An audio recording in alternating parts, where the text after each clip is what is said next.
All right, it's 7 o'clock, so I'm going to go ahead and call this meeting to order. Please rise and join me in saying the Pledge of Allegiance. I pledge allegiance to the flag of the United States of America and to the republic for which it stands, one nation, under God, indivisible, with liberty and justice for all. All right, thank you guys for joining us tonight. The first order of business is to review our consent agenda. Is there a motion to adopt the consent agenda? Anybody?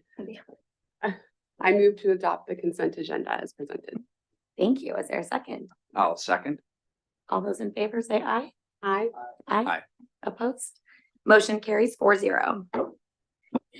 Next up, the most exciting part of our night is Spotlight on Middle School. Sorry, ladies in the back. Sorry. I love Spotlight on. So we welcome you to the podium. We have Marianne Funderhide, we have Emily Anderson and Kyle Verding here to celebrate Sherwood Middle School. Thank you guys. Hey, thank you. So thank you, Superintendent Lyon, Chair Hawkins and Board of Directors. Thank you for giving us this opportunity to celebrate SMS and build upon our Celebrate Sherwood theme this year.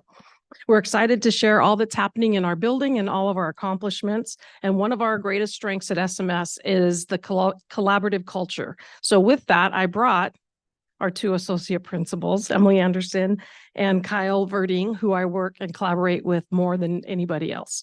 So you'll hear from them shortly as well. This year at SMS, we continue to focus on building a positive culture and a strong connection among staff, families, and students. You'll see in our presentation tonight the work that we have been doing, as well as the impact it is having on students and staff. We've enjoyed welcoming families and community members into our building on many occasions this year to build strong partnerships. Our new Student of the Month recognition, our Veterans Day breakfast, where we had parents join us to listen to the band and choir perform, along with the veterans, of course. And just today, we had families come in for our assembly where the high school marching band performed, as well as the SMS dance class in front of the whole student body, as we were highlighting our performed arts at the middle level. I want to share an email that I received from Brant Stye after that assembly. Marianne, thank you for allowing us to come in and perform for the middle school students and staff today. Your SMS staff was nothing but welcoming and helpful, and the SMS students were so well behaved and attentive. It was a fantastic experience for my students. Thank you. That meant a lot, because that's a lot of middle school students to have in one gym, over 1,100 of them. So our improved daily schedule has allowed our teachers more time to collaborate, to plan, and to meet the needs of our students. It has impacted staff morale and allows all students to have a choice of electives from our robust elective offerings. Emily's going to talk a little bit more later about our PLC work and what's happening there. But before we get to that, I'm going to turn it over to Kyle Verding to talk a little bit about student life at SMS. Thank you, Marianne. Members of the board, executive team, like Marianne said, I am lucky enough to talk to you about student life at SMS tonight. We have truly incredible students at SMS, all 1,130. When I interviewed with the district, I walked into SMS, greeted by a student walking into the office. Right? The student saw me, an unknown person, showing up in a suit, probably a little nervous and a little uncomfortable. And he greeted me. He opened the door. He ushered me in. He said, "Have a good day." And I decided in that moment that this was the place for me, right? And that has not changed in the years that I've been here. My first impression of the school was around the incredible students we have, and I continue to be amazed by them on a daily basis.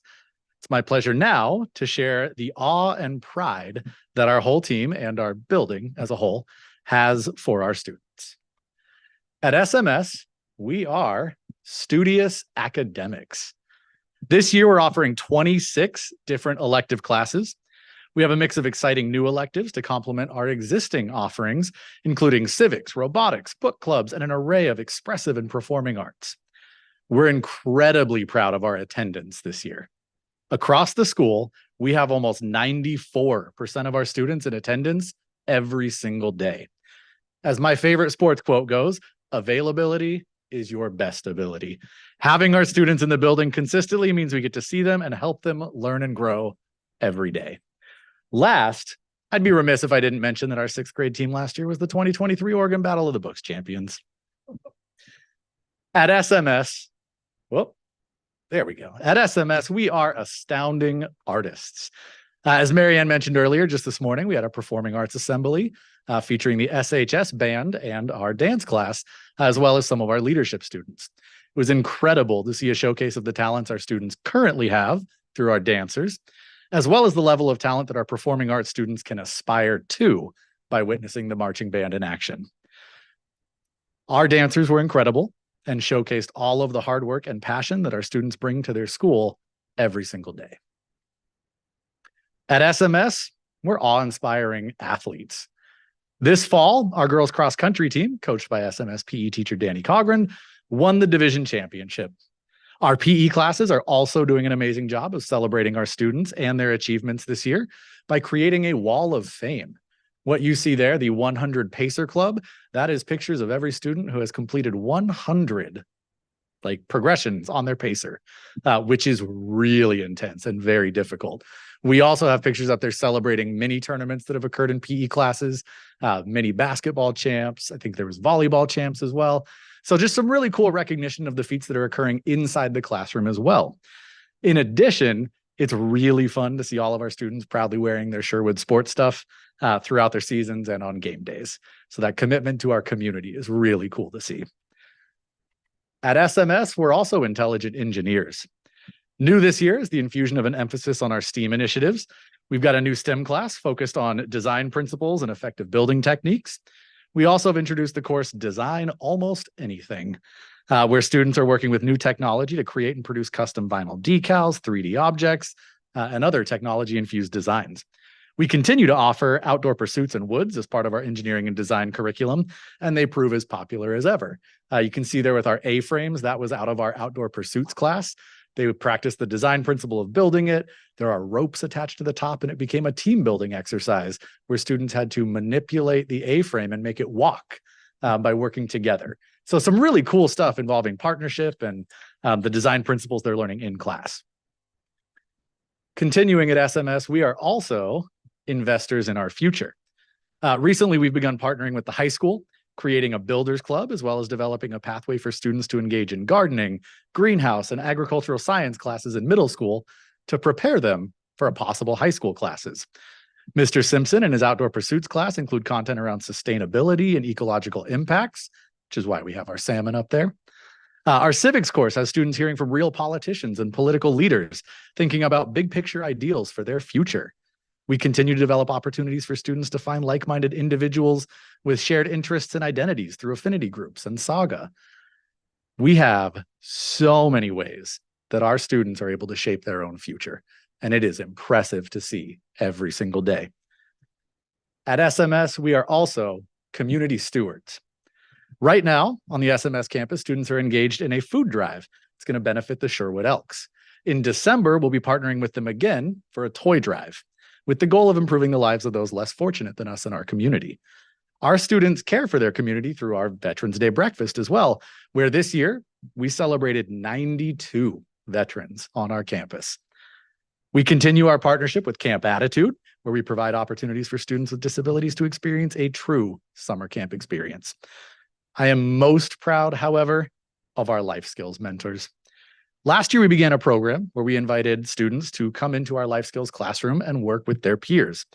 What started as 2 students has now blossomed into 25 peer mentors, working with our life skills students every single day. Everyone is benefiting from this relationship by learning new skills, honing existing skills, and developing skills and abilities that will serve all of them well into the future. Thank you for your time this evening, and thank you for allowing us the opportunity to share our joy, our pride, and our love of SMS. It's now my pleasure to introduce you to Mrs. Emily Anderson, our other associate principal. Thank you for the opportunity to speak with you tonight. We are archers, and the foundation of who we are starts with what we value. In August, we focused a lot on joy, ways to find joy, what brings us joy, who brings us joy, both professionally and personally. We then tied joy to our personal values, as oftentimes the things that bring us joy are also the things that we value. Each staff member was asked to identify their top 3 values, which we turned into a Wordle. The larger the word, the more times that value was shared by staff members. Connection and collaboration were clearly our top 2 values among staff. We have since used these values to guide our work. When we talk about connection, the idea originated with connecting with one another as staff members, which we started in August and have continued throughout the school year at various staff meetings and professional development opportunities. But the second students walk in the door, this becomes about connecting with kids and building classroom communities. Beyond that, a huge emphasis this year has been on connections with families and community partners, to include some of the clubs that Kyle spoke about, a number of school events with parent invite, but also the largest presence of our parent support organization and site council. Our connection with our PSO allowed us to host our first annual Monster Dash, as well as Freaky Friday. Both events were incredible and provided authentic ways to connect with families and students in our building at SMS. Our parent connections through the site council have served as an effective way to get more voices to the table, and this team has really been a prominent driver in creating systems and policy changes at the middle level. There are lots of other events that bring families into the building and strengthen connections and partnerships: back to school night, conferences, Veterans Day breakfast, assemblies, Student of the Month celebrations, various clubs with community leaders, staff versus student games, the list goes on. All of these events are ways to showcase student achievements and talents, as well as strengthening connections with families and the community at large. Collaboration is another prominent value for us at SMS. We even built a schedule around it this year, providing staff members with a collaborative prep time, where the vast majority of staff members who teach the same grade and content share a prep. We recognize that we have spent the last few years focusing on getting students back into the building and recreating a safe space for kids. And while the work will continue because it will always hold value, it's also time to focus on increasing academic rigor and achievement. The truth is that increasing academic rigor is rooted in the work of our professional learning communities. The efficiency and effectiveness of our PLCs is critical, and collaboration is at the core of those teams. I just heard a team member say this week, we don't just collaborate so our kids grow, we collaborate so we grow, and that couldn't be any more true. This time to collaborate is allowing us to implement best practices around using student data to drive instruction in our classrooms. But it's even bigger than that. It keeps us from operating in a silo and allows us to operate as a team, implementing interventions and extensions, utilizing all of our team strengths.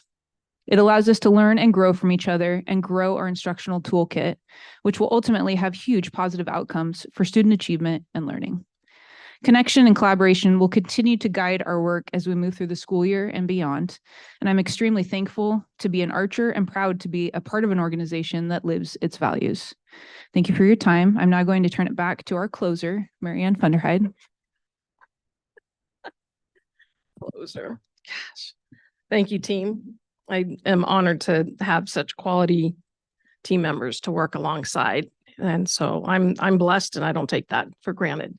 So the last piece we want to share with you is hearing from student voice as well as some staff voice. So we have some quotes and some student voice in this video, short, brief video that will wrap us up.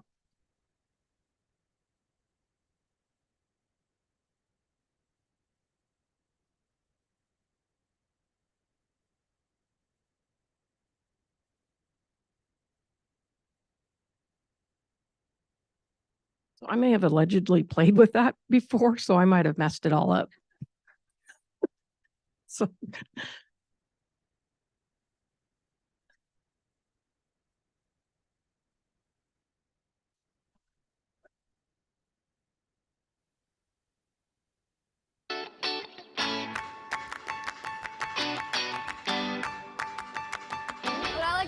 SMS is how there's always like time to hang out with your friends, like in between, like in passing time and at lunch. There's like always a lot of time to be with your friends.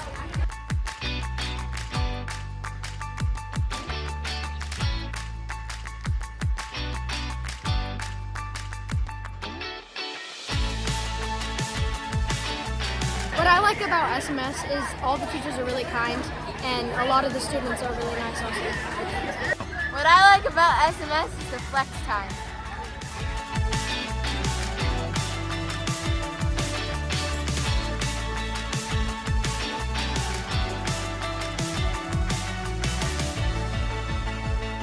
I really just like the teachers at the school. They're very nice. They're very disciplined. I like at SMS that they serve Domino's for lunch, and you can buy Domino's pizza.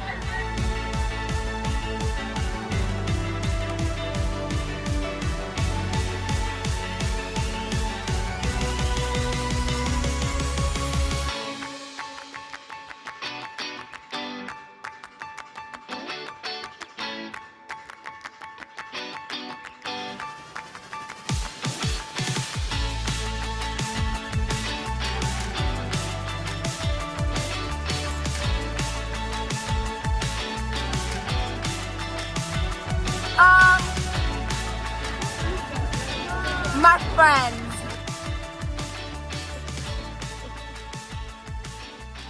So there you have it. I don't know what happened with the sound, but if you read we can share it with anybody if you would like a copy of it. But thank you again for this opportunity just to celebrate the Sherwood School District that I've had the privilege of serving in for 32 years and really highlight Sherwood Middle School tonight.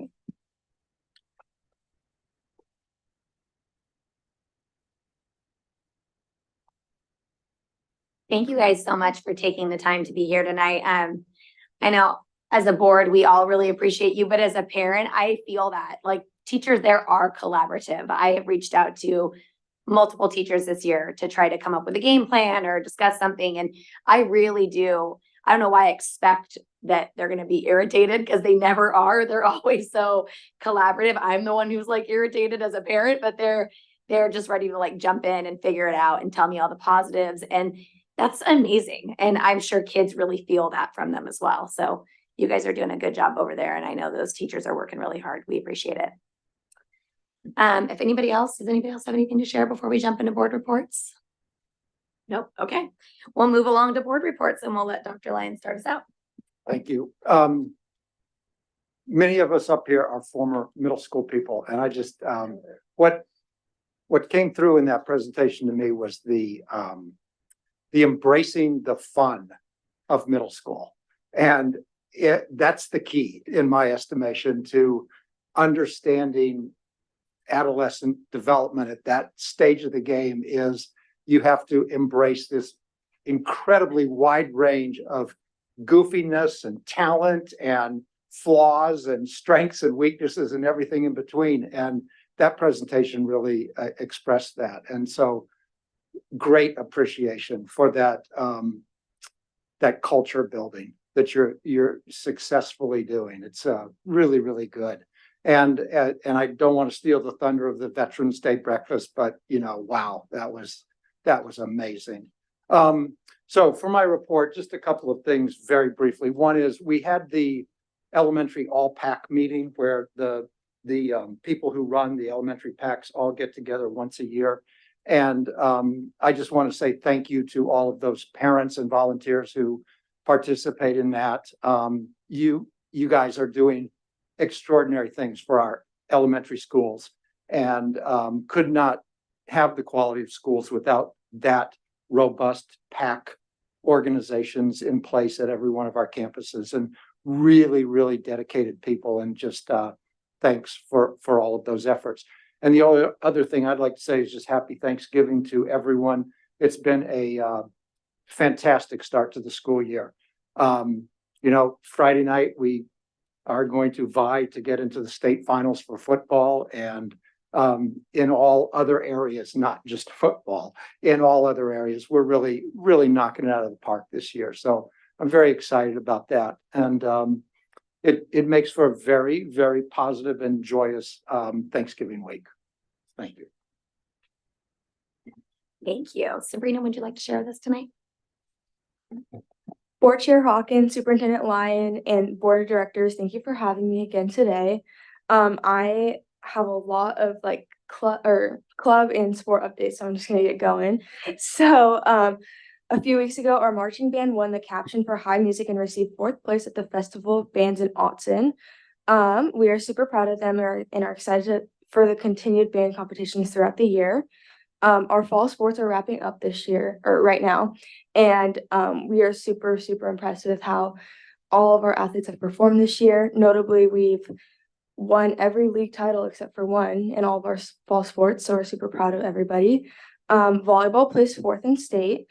Boys and girls soccer both made it to playoffs. Our boys cross country placed 7th in state and our girls 8th. And then our football team is, as a lot of people know, going and they're in the semifinals this Friday, and so we're super excited to cheer them on. And then we just started our winter sports this week, so basketball, wrestling, swimming, we all had our tryouts starting this week. Also last week we hosted our National Signing Day in our Upper Commons, and we had 11 of our seniors sign to continue their careers after high school, and we're super excited for them. We have our shorts performance tomorrow night at the SHS Auditorium, and there will be more performing arts updates later in the year that we're super excited about. 2 weekends ago, 24 of our leadership students were able to attend the annual Oregon Association of Student Councils Fall Conference, thanks to a grant from the SEF. And we also had 2 students present workshops, so that was super awesome. 2 weeks ago, we also finished up our Cancer Awareness Week, and we were able to raise approximately $2,400 for a Sherwood student in the district. And we want to thank the Share Center for helping make this happen.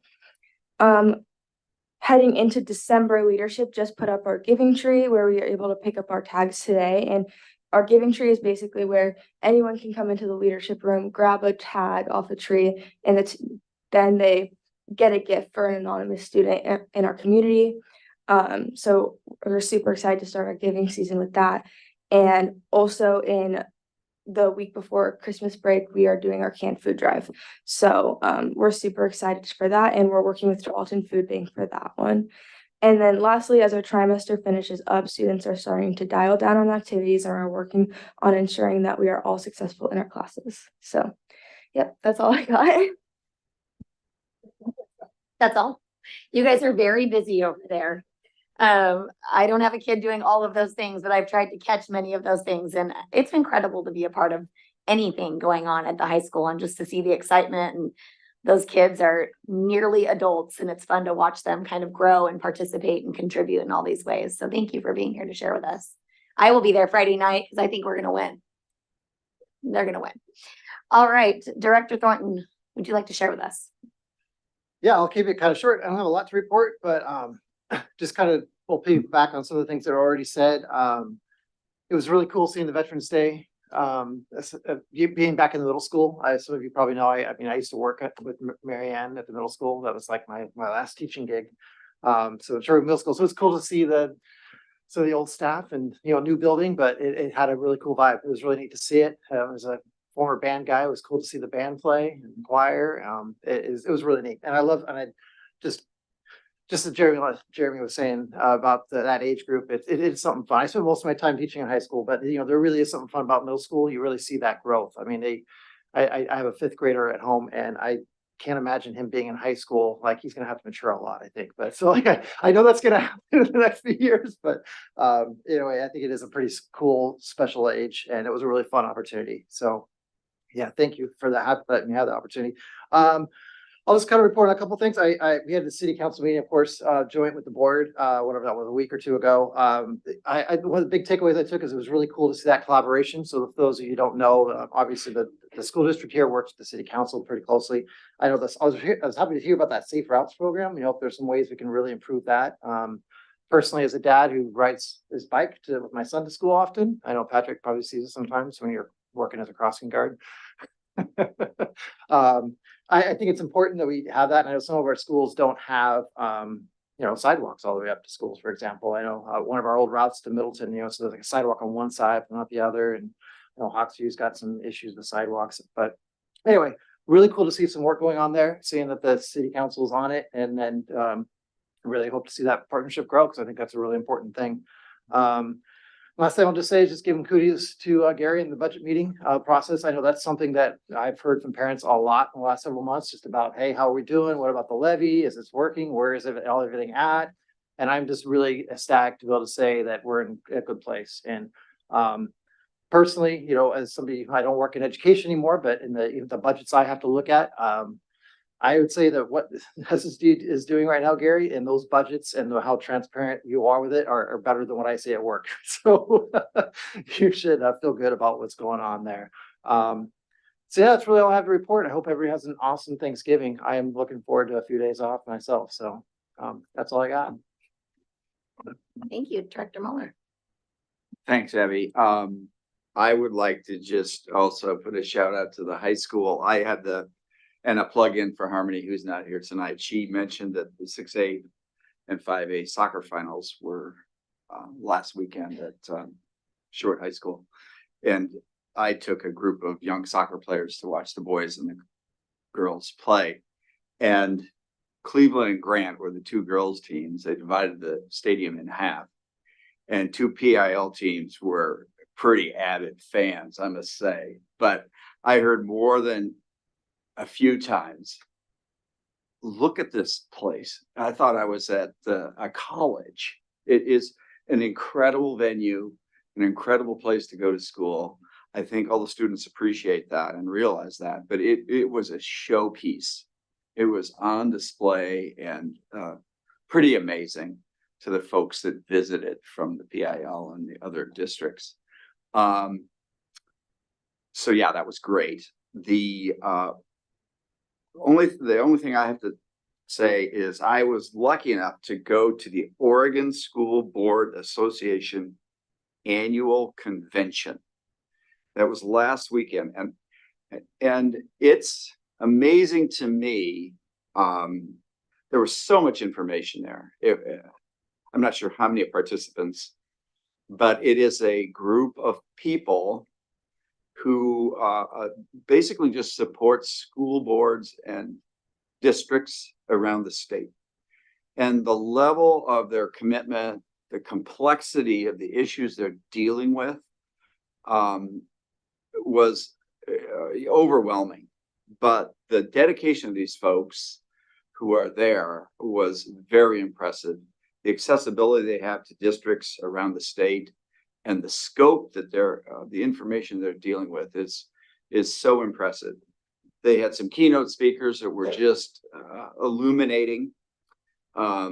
We heard, and I heard, our new Dr. Charlene Williams, ODE president. I'm not sure if she's the president, director, a woman that's just a dynamo. So we all have our opinions privately of Oregon Department of Education and those folks, but this was quite a conference and quite a dedicated group of people that are really there to help students, help districts, and really promote that. So I know I'll be leaning on them and learning more from that group of people. And that's about it. I was lucky enough to go and enjoyed it. Thank you for attending. All right, Director Thorne. I'll keep mine super duper short. I just want to congratulate all of the fall athletes that are doing an outstanding job representing Sherwood. You guys should all be extremely proud of yourselves. And a big thank you to all of the coaches who inspire them, lead them, and coach them and help them grow. It's not possible, of course, without you. So thank you so very much. And I was sent a brief video of a Hocus Pocus rendition at the high school that I have to say I'm pretty bummed out. I didn't get to see that in person, but it looked pretty awesome. And I think that's pretty great that you guys did that. So that's all I have to say. And happy Thanksgiving, everybody. We'll see you on the flip side. Yes, and Harmony wishes she could be here tonight. She tweaked her neck super bad, super bad. I need a new education, but really badly. So super bad. So she decided she was going to stay home today and watch from home because she could hardly walk with her neck hurting. So we miss her, but we totally understand. For me, I also got to go to the Veterans Breakfast. It's one of my favorite things to attend. My dad was a Marine. I know he would have enjoyed that event. I love being there. I think that our students, at least my kids, they don't really have a great understanding of people who serve in the military and the sacrifices they make. And I just think it's awesome for our kids to be able to be around people who have really given such a huge sacrifice. It's cool to see kids who can adopt a veteran, and I was honored to be there. It's an amazing experience. And the band, when they go through all the different songs, it's really touching. So I was grateful to get to be there. We also got to go on a transportation field trip. Some of us were able to attend. I mean, I can't say enough about how great of a job they are doing. We take it for granted that we get to put our kids on a bus and just expect that they arrive safely and that everything's going to be fine when they jump on the bus. But man, the work going on behind the scenes and the people who are working for us are just top notch. All the training that they're doing, the amount of maintenance they are putting into our buses, the amount of thought that goes into the routes that the kids are on. I was so proud to meet all of those people and hear their experience. And I mean, I left really feeling like we are so lucky. We have such an incredible transportation team. And it's great that they let us come in there and take a look. And I hope that I can help parents understand the amount of work they're putting into that. And we can be a little more appreciative of the transportation team that we have. Lastly, a shameless plug. I used to be a board member for the Sherwood Education Foundation.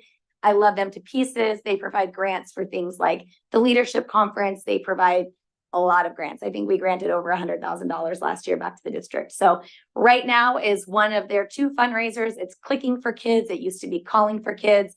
So you might have gotten a call last night, or you might get a text message asking you to click.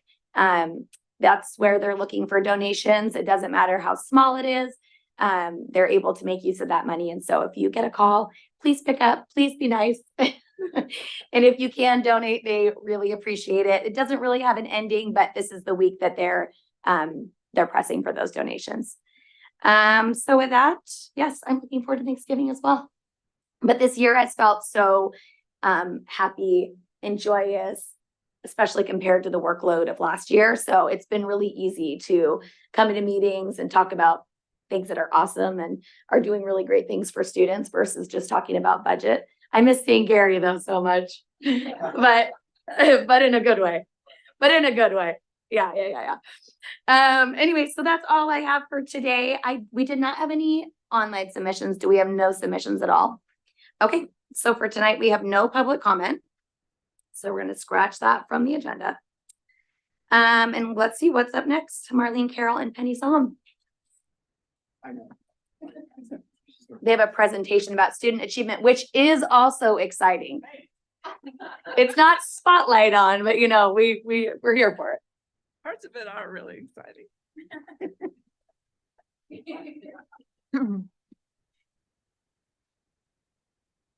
All right.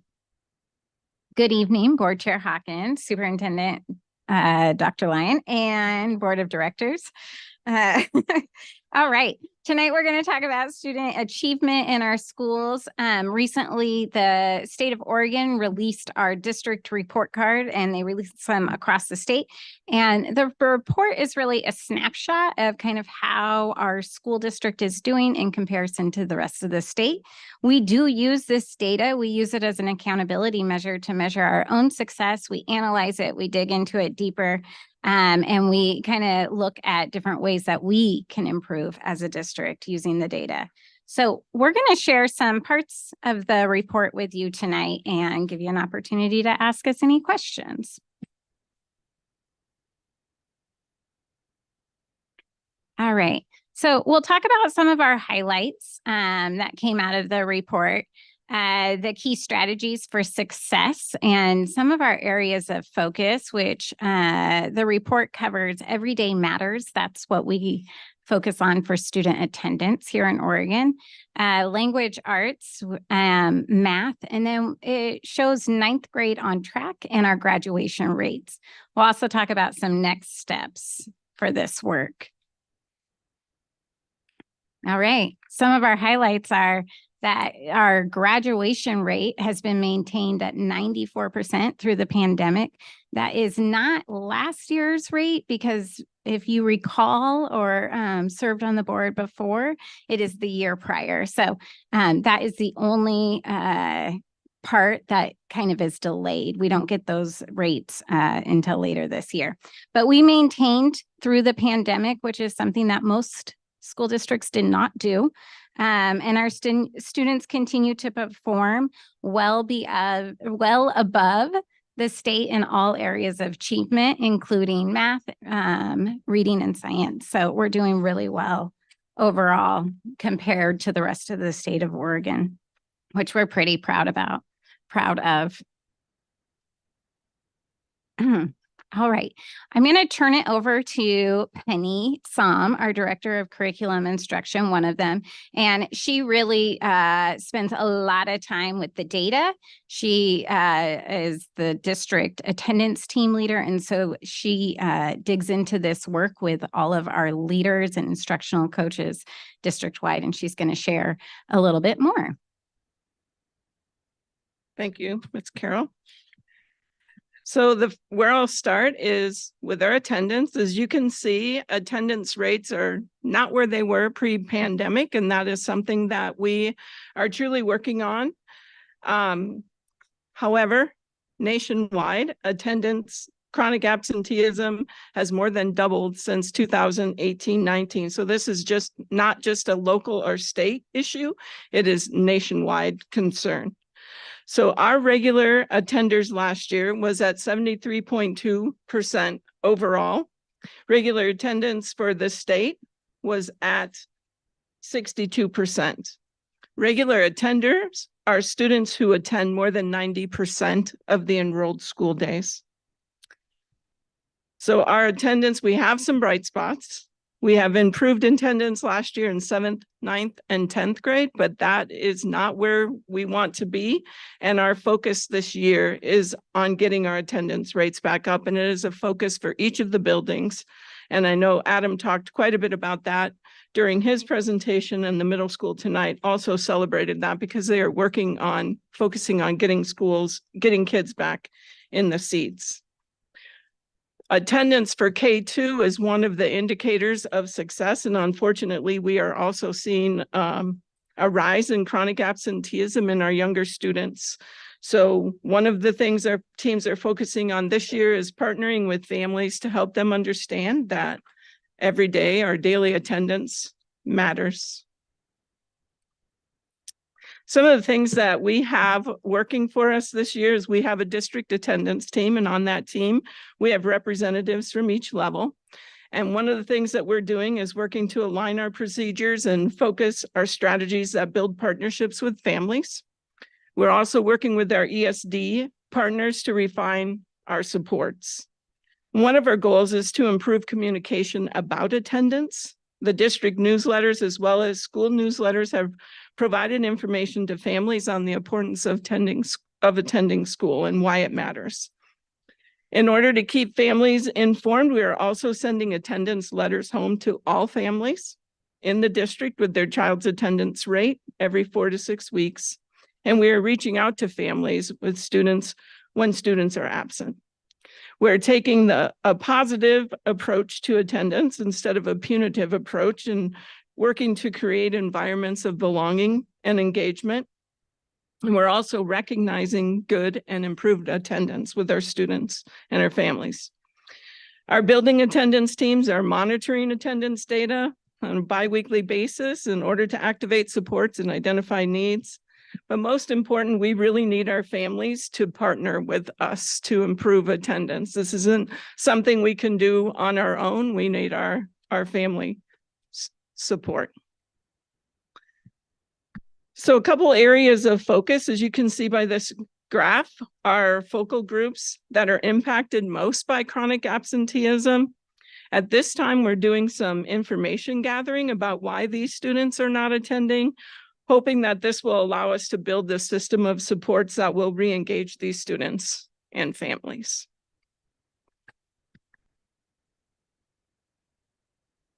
Okay, this is our reading and writing performance overall. We're still seeing the effects of the pandemic on our students. But at the same time, we're noticing some bright spots. Third grade reading, which is one of the measures of accountability, we have improved. We are up 3% in that area, with 61% of our students performing at grade level. The state is at 40%. We also saw a bump in our sixth graders, which is also a bright spot, and that 62% of those students are at grade level. So we're not sure why we're seeing these gains, but some of the assumptions that we can make is that we are more focused on targeted tier 2 interventions at the elementary level and middle school, and we are doing a better job at tracking student growth. In order to continue to improve, our teachers, first of all, are pretty amazing, and they're learners.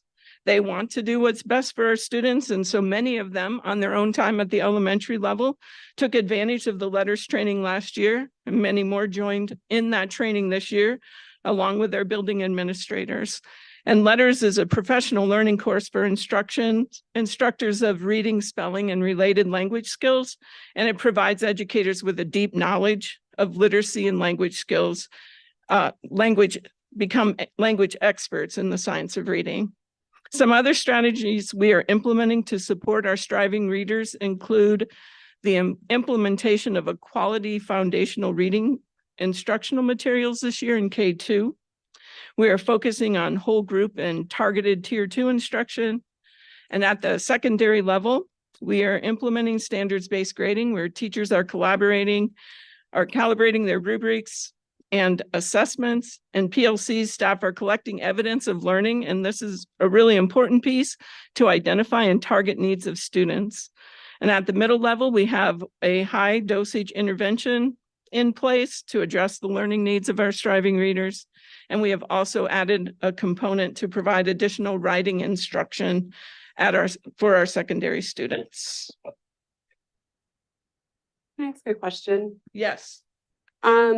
So what when you say, 62%, whatever's at grade level, what qualifies as grade level? Is that on the Oregon State Assessment, they have either had a 3 or 4 on the reading and writing ELA assessment. So they're at they met benchmark.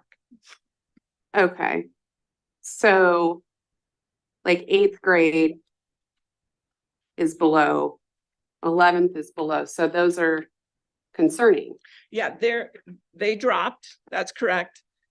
And if you look at when you're comparing data to the state, our kids are maintaining the percentage of performance above where the state is. Any other thoughts on what could be, sorry, last question. Any other thoughts on what could be besides the pandemic, which is now 2 years in our rearview mirror, 3 years? 2 years, I guess, on other things that could be contributing to those low benchmarks? Well, attendance would be one. Another is, though the pandemic is 2 or 3 years behind us, those 2 or 3 years where the kids were not in school, they missed some key skills. And so there is some learning loss that we're having to make up for. And so that is also part of it. Okay. And then just one more thing, I'm sorry. What does high dosage intervention look like? That is a class that is a full-time, like they're working on reading and language skills in that class. So it's an extra period of reading. Okay. And so students that are really falling below this benchmark are automatically assigned that class in their schedules? Or is that something that the parent has to request? How does that work? No, parents are informed of that, of the need for that intervention, but it is based on the data, on student data. So the students are signed up for it automatically? Yeah, it's based, yes. Okay. Okay. All right. And what about, is there flex options for this At as the well? high school, high school, yes, has flex. The middle school right now is working on targeted tier 2 interventions in the classroom, and flex is there, but not as often as it was, but we're working on building that back into the schedule. One other thing that I really feel compelled to mention about this in response, Krista, to some of these thoughts about these scores is, it is astounding to me that ODE allows the opt-out of state assessments of students. And so this to me is like, you have students who don't take the state assessments. And in a high school like ours and a district like ours, many of those students are your top performers. And so it would be like me having a basketball record, but my star center doesn't play, doesn't participate. And it baffles me why we have these academic reports that basically judge school districts across Oregon when you have an opt-out policy at the state level for your assessments. It's not an all-in clean read. And that's just a personal opinion, but I know it's shared by others. Maybe I'm a little more vocal about it than others are, but that's okay. I would agree. And even my son, my oldest, is always like, can you opt me out? Opt me out. All my friends opt out. And I'm like, no, dude, you're in school. Like, there's no reason for you to opt out. But he's like, well, all of us who have to take it, we just don't even try because it doesn't have an impact on our grade. And I'm like, well, that's terrible integrity. I mean, it has an impact for the school. They want to know how you're doing and how well the teachers are teaching. When you don't try, that's what is shown in those scores. So this is really hard to gauge how accurate when that's kind of the system that's set up right now. It's pretty frustrating. Okay, yeah, I have a couple of clarifiers too, but I'm aware of the comments that were made. Penny, do you know when you say 90% of days attended, what does it translate in? How many days can you miss? 18. 18 days, then you're below 90%. Okay, thank you. And how are we defining? I don't think you're defining it. Okay. No. How are we defining economically disadvantaged? And how are we defining students with disabilities? So economically disadvantaged are students on free and reduced lunch. Okay. And then students with disabilities are students who have an individual education plan. An IEP, just simply an IEP. Okay. And the last question was, I think Abby alluded to it, these tests they take that they opt out of, they're not every year. There are certain years, right? Yeah, Do you know, it's what are the years? 3rd grade through 8th grade. Yearly. Take language arts and math every year. And 5th grade takes science, 8th grade takes science, and then in high school, it's 11th grade. Only 11th grade. Only 11th grade. Okay. And are they measuring, some of this data is skewed for the reasons we mentioned, but are if we went back 10 years, for example, are the measurement tools the same? Have they checked? So we don't really know what we're looking at, other than we're looking at current data that I can't historically apply to anything that's accurate. And I'm hoping my children learn. I'm not trying to be mean. I'm hoping they can read. But it's very convoluted and curious. It is convoluted when you compare a year to year, right? Because our 4th graders will not be the same 4th graders. The 4th graders then become the 5th graders. So when you're comparing year to year like that, it isn't going to be a direct comparison.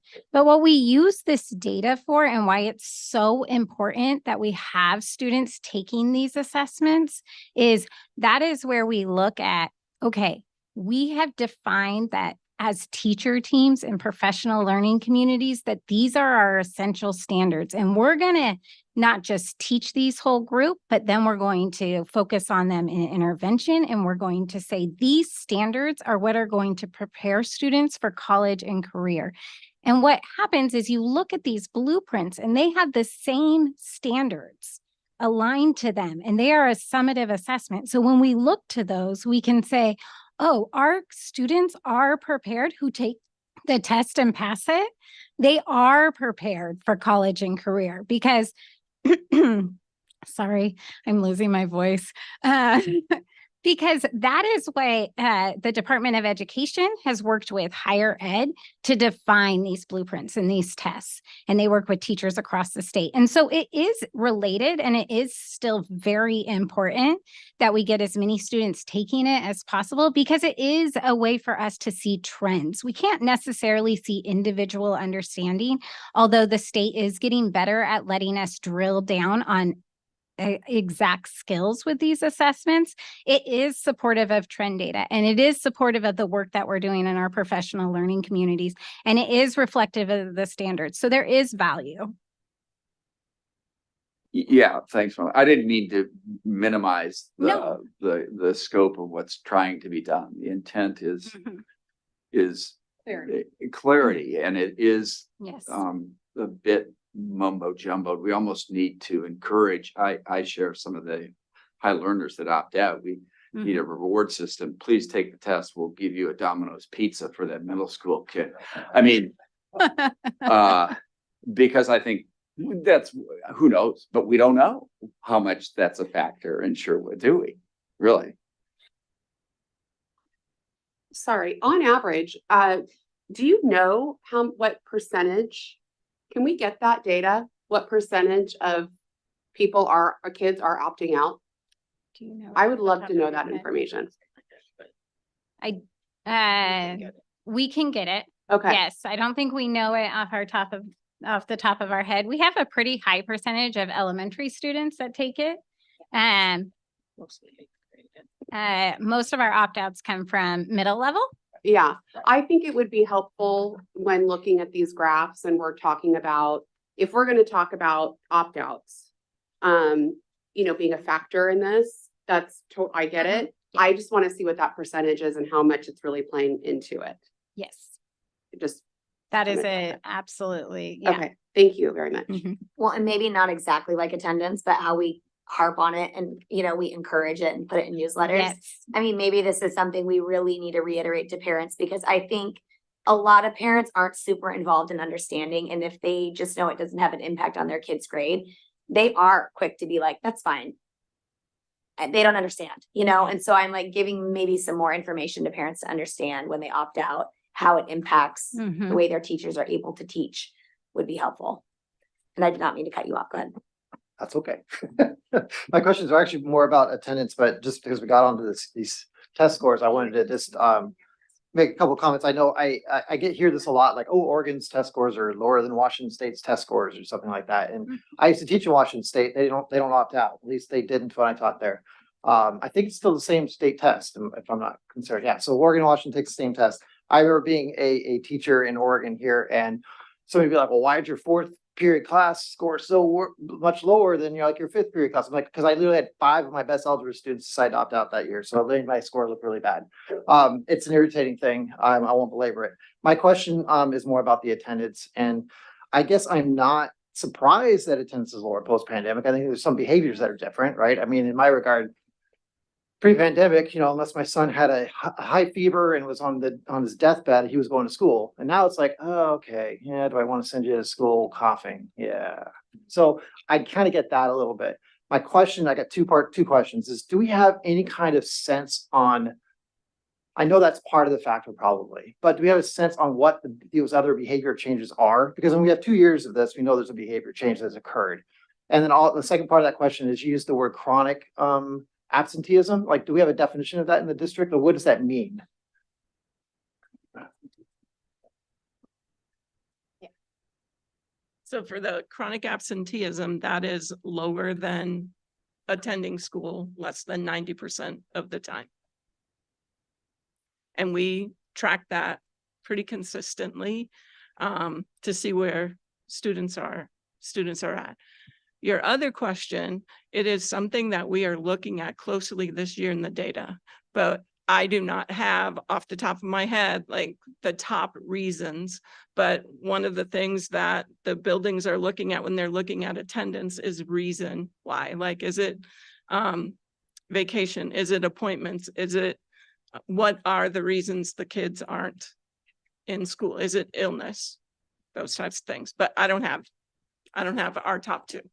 Yeah, I'm not surprised. It seems like kind of a bit of a mystery. I wanted to also ask one other, sorry, I just remembered one other clarification. I mean, right now, high school students do not have to pass the state test to graduate, but you still have to report on those essential skills, correct, for graduation. I mean, you have to have some kind of assessment for their diploma, essentially, right? So there's like, no, they don't at all.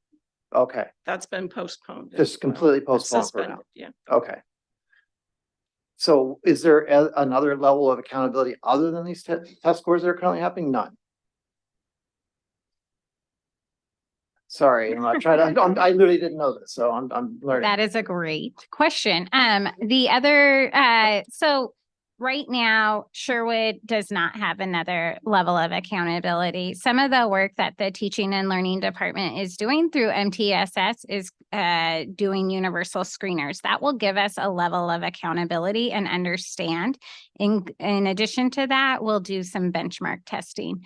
It is a real balance between over assessment of students, as you know, and making sure that we can get reliable data, because because of the opt-out, we're not able to get necessarily the most reliable data, even though in some grade levels it's better than others, right? And so we are looking at doing that through the MTSS process, but we just haven't gotten there as a district yet, but that is a goal of ours that we will be hopefully rolling out next year. Right now, we're in the process of vetting them.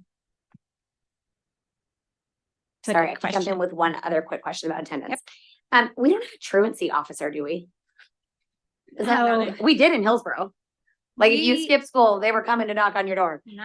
So They don't do that. Penny's anymore, right? gonna explain, but that a little bit because she's an expert, but currently we don't have a truancy officer. I swear that's what we call them. I mean, he was a truancy officer. If you didn't come to school just because they were coming to your door. They, truancy isn't the same that it was. So they've taken the citation away for non-attenders. So they have, Such a bummer. at the ESD, they have people that support with attendance, but we don't call them truancy officers anymore. But they do some of the same things that the truancy officers would do, like home visits, get family meetings, those types of things, and help to support to get kids re-engaged in school. Yes, they are called re-engagement. I couldn't remember. That's a nicer name, but it is helpful because I mean, if a child is choosing to not attend, more often than not, the parent is wanting that child to make a different decision and just not able to get them to do that. So it is nice for families to have support if it's available. For sure. Okay, sorry, you can move on. I know we've taken a lot of time in the middle. Do you want No, to do that? that's okay. Or do you want to skip? No. Okay, so we wanted to talk a little bit about some areas of focus for us with our focal groups. One thing to make note is whenever you're seeing these slides for the economically disadvantaged, in the years prior to last year, due to the pandemic, all the students were kind of classified as economically disadvantaged because every student received free and reduced lunch status under the pandemic, like because of the pandemic. And so just keep that in mind, that there's a pretty significant drop with economically disadvantaged, but it's still a concern that we're hitting 61.5%, and that's still an area that we are going to focus on. English learners are another area that we're focusing on with literacy, and then our students with disability. Some of the work that our PLCs are doing is they're really looking at these students, because when students are 1 year or more behind in an area, it's just harder to create the rigor in the classroom to make that kind of growth, right? So you're trying to create 2 years growth or 2.5 years growth in a matter of 1 year, which is why attendance is so important for those students. For these students, is every minute really is precious for the teacher. And so some of the things that our classrooms are doing is they really do, our teachers come together in those professional learning communities and they look at the different student groups, they look at their needs, they're looking at intervention. They're seeing like these scores come in, they're pulled up in our new data system. So they get that information right away. It's basically can be at their fingertips. That's different than years past. And they look at like, what's a great level appropriate task for students and how do we raise our level of rigor for these student groups so they get there. They look at high levels of engagement. We see a lot of engagement strategies happening in the classroom. How do we make our classes more engaging so students are excited to learn? Another proven strategy is high expectations around raising the rigor for our student groups who are more than one grade level behind, and our teachers work collaboratively to kind of do that and guarantee that every student gets that experience. And so those are some of the areas of focus, but also some of the work that our teachers are doing in their professional learning communities to kind of address these things is really, deeply diving into the student and trying to raise those areas for the individual student. So you probably said, I'm trying to understand what this means. So are you saying this is 61.5% are at meeting their standard? Or what is this? Is this attendance? Like this is meeting. Yeah, we kind of flopped back okay, and forth, yeah, but we're on literacy now on the slide. Okay. Yes, it's literacy. So this is saying. So they're meeting. So 61.5% of economic disadvantage are meeting. Yes. 8.1% of English learners. Correct. Okay, got it. Okay.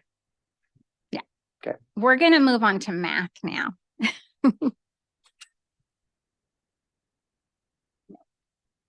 Yes.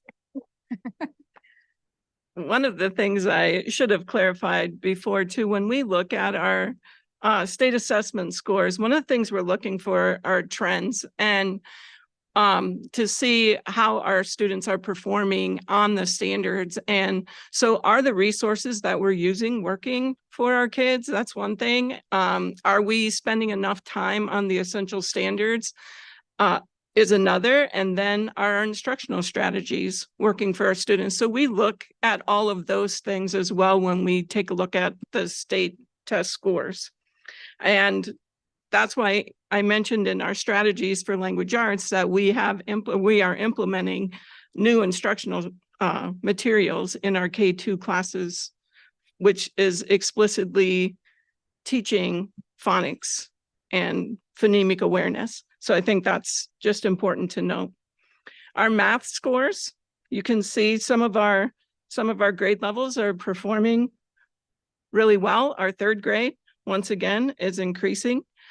Another bright spot would be though our eighth grade is dropped, they are still performing far above what the state is performing. 46% of our eighth graders met, while only 26% met at the state level. And our fifth grade math scores jumped up quite a bit. So some of the things that we are implementing right now to continue to work on improvement. Our scores at the secondary level dropped the last couple of years, and we believe that that's due to the skills gaps potentially caused by the pandemic's learning loss. To address these, we have adopted new instructional materials at the middle level and the high school level.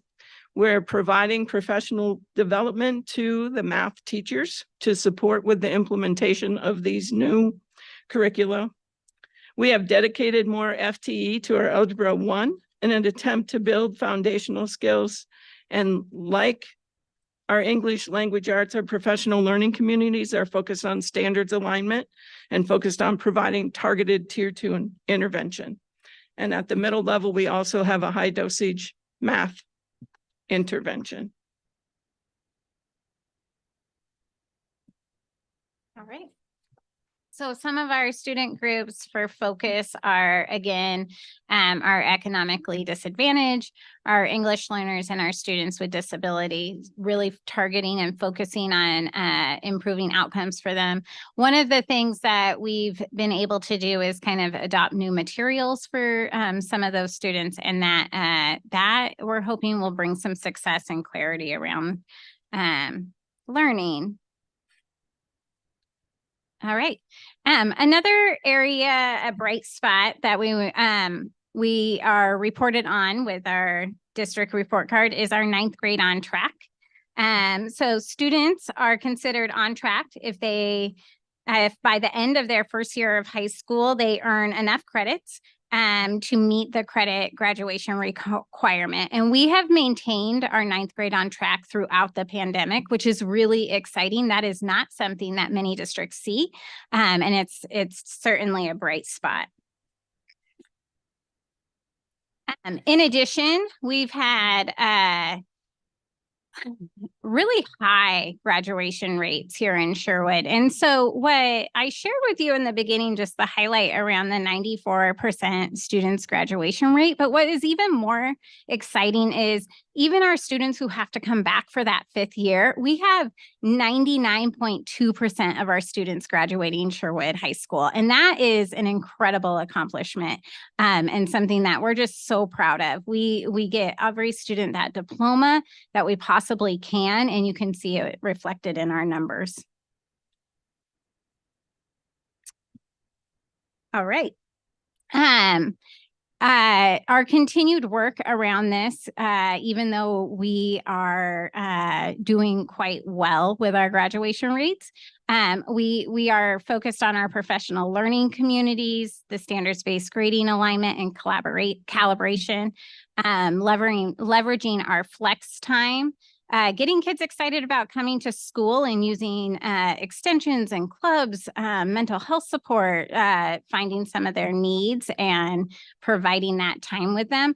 Our high school has implemented a freshman success team, keeping 9th graders engaged and on track, one student at a time is the motto.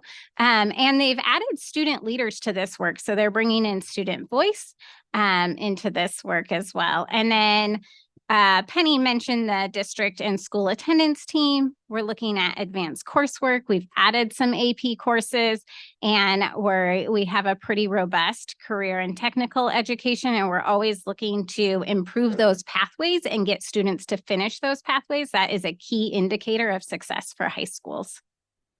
For the CTE, just on that note, it just seeing that made me think of it, but what is the plan this year, or has there one been established for the trade fair? It's in the works, I believe.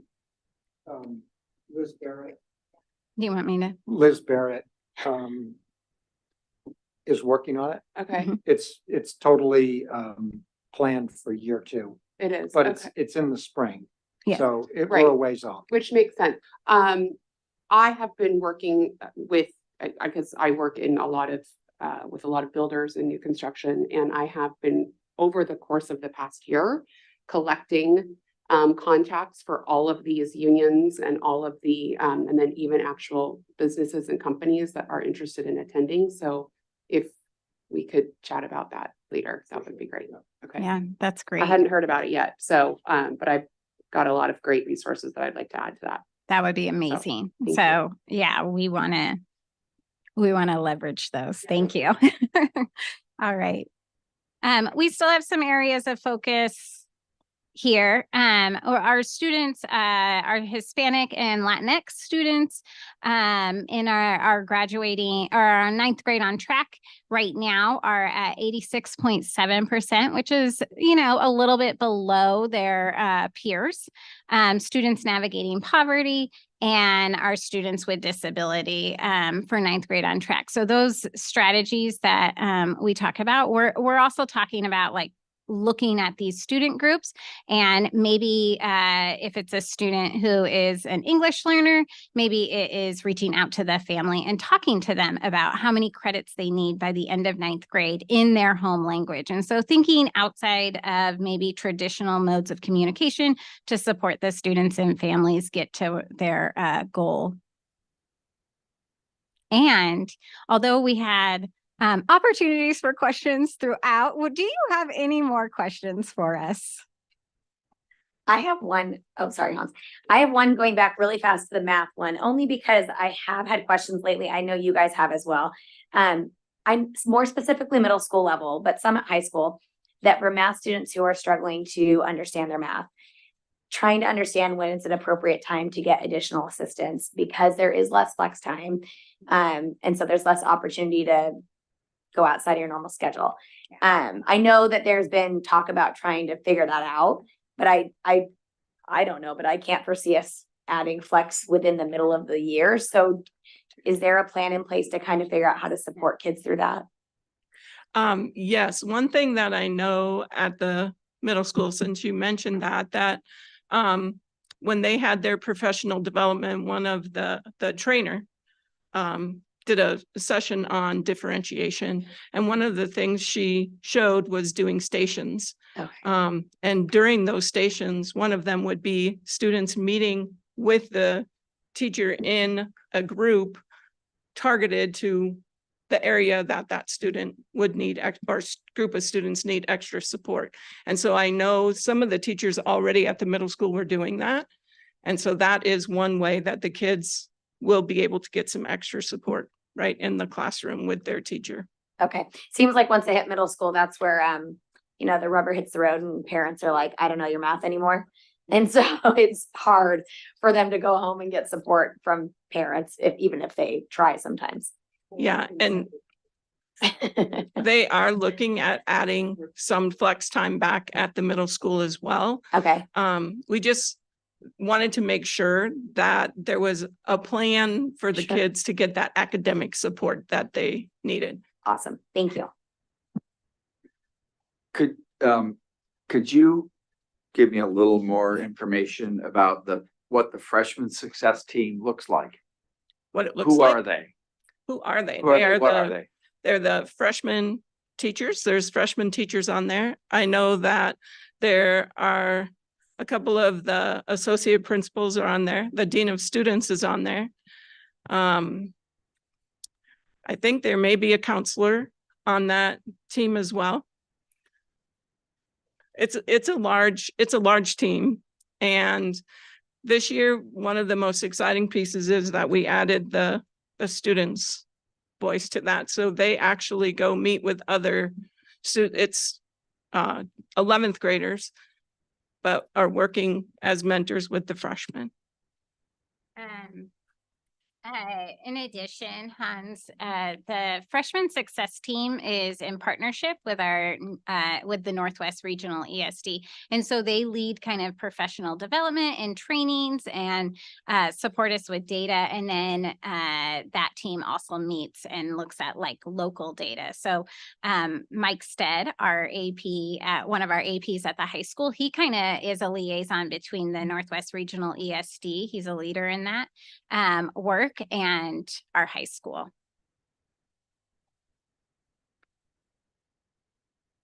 Thank you for letting us ask questions rather than saving them all to the end, just asking as we go, because then they're fresh and we're on the topic. And I feel like it takes less time than going back and all of that stuff. So, of course, thank you. Are there any other questions? All right. Thank you guys for our presentation. We really appreciate it. Thank you. All right. We will move on to OSBA policy updates. All right. Riveting first read. Riveting, a By Dr. riveting Lyon. first read. Riveting. It starts now. Okay. So we periodically receive a batch of policy updates from our partners, the Oregon School Boards Association, who has their legal team craft all of the recent legislation into school district policy. Some are required, some are optional. We receive a batch, we farm them out to our executive team and others for review, and then we bring them to you for a first read. So tonight we have a very limited set of first read. So next slide. We'll go through them very quickly. That's what I just said. Next slide. And the first one is required. It's the only required one. It's related to a school district's right to deny a resident student admission to a virtual public charter school. And you can look at that. This is required. It's law. And it's based on the passage of House Bill 3204. Next slide.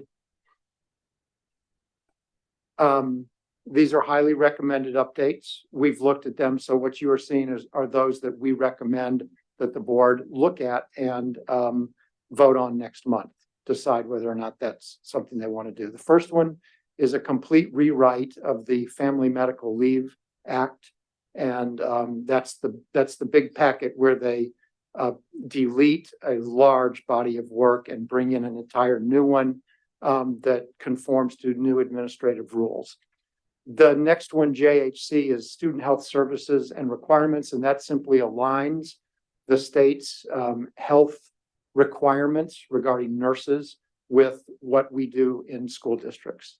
Next. Just can you go back one more? You bet. I'm sorry. Okay. Thank you. All right. This is the ancillary one to public charter schools, and it just relates to the requirements of school districts to offer unused facilities for use as a charter school.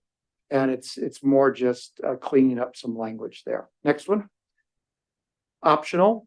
You can take these or leave these, but there's two pretty good ones that we're bringing forward.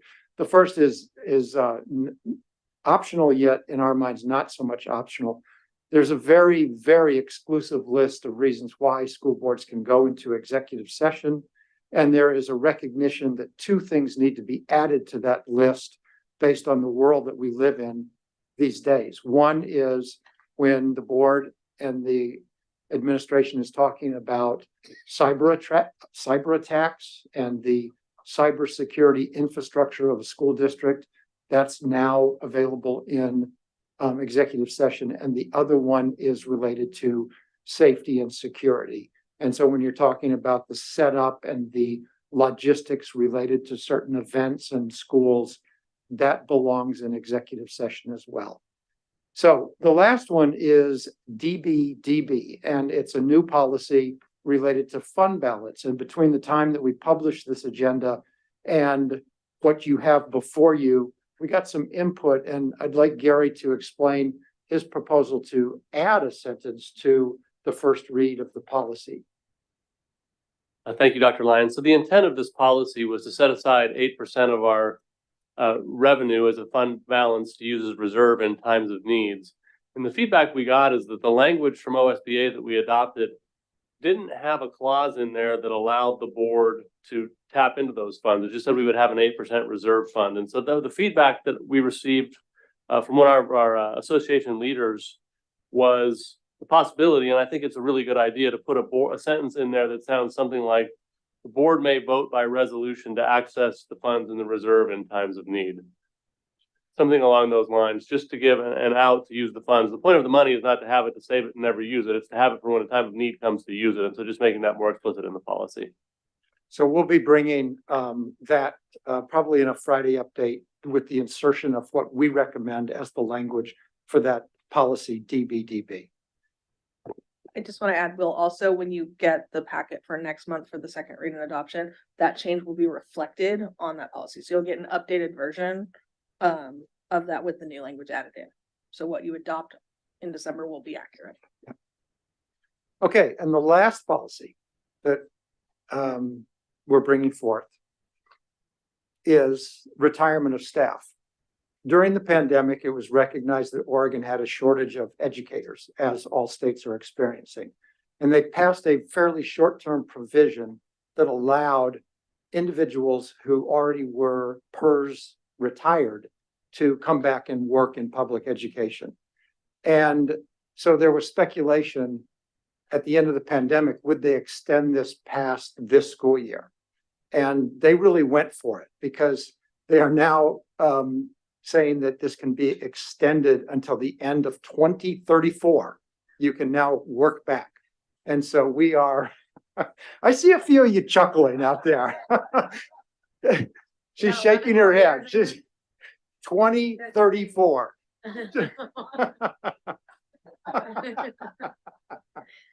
Don't pass it. So we're bringing this forward. This is good. This helps school districts, and there is a shortage of qualified and excellent educators. And this helps not only Sherwood, but other school districts as well. And that is the policy update. First read. I just want to mention something with regards to the executive session Yes. stuff. So it's never the goal of a district. Like as a district, you want to keep as little as possible under the umbrella of executive session because transparency is extremely, extremely important. In this case, from what I understand, I think that you also don't want to advertise safety measures that you're taking out of school that's there, where you're protecting staff and students. So because what you don't want is people to work around those measures that you've taken if they were to be. So I just to address any concerns, if for anyone listening about, adding more stuff to executive session, I actually always think it's a good idea when you're talking about safety and measures that you're taking to keep people safer, not advertising to, ill-intended individuals. Okay, I have to work around this, or I have to work around that. So I really want to reiterate that because executive sessions are limited, very limited, and the goal is never to put more under that. But when it comes to the safety and security of students and staff, then we have to take that really seriously. So Appreciate that. Exactly. Any other questions about the first read? Okay, we all have a month to review it, ask questions if you have them, hopefully prior to the next meeting. If you need answers from anybody up here or hoping to adjust anything, make sure you reach out very soon so that we have time to look at those things. Otherwise, we'll be back for a second read next month on those. All right, our first action item is a proposed boundary adjustment for Brooklyn Road, and Jim Rose will present that as a second read.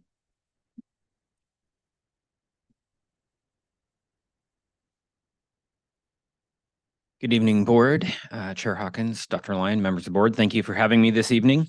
As you probably recall, last month, we brought forth an idea from your administration related to changing the boundaries of particularly Archer Glen and adding a couple of areas that are slated for future development that are within a walkable distance and will be connected through pathways directly into the existing neighborhood and to Archer Glen.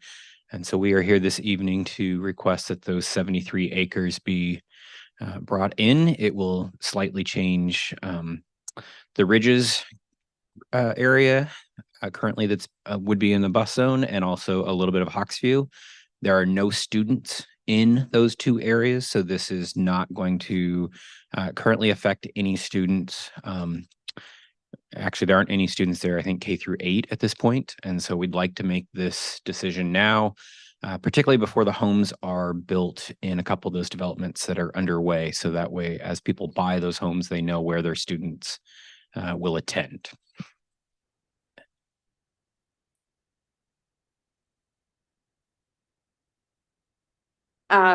Madam Chair, I recommend that, or I move that we approve the movement of the identified 73 approximate acres of future Brookman Road development into the Archer Glen Elementary boundary zone.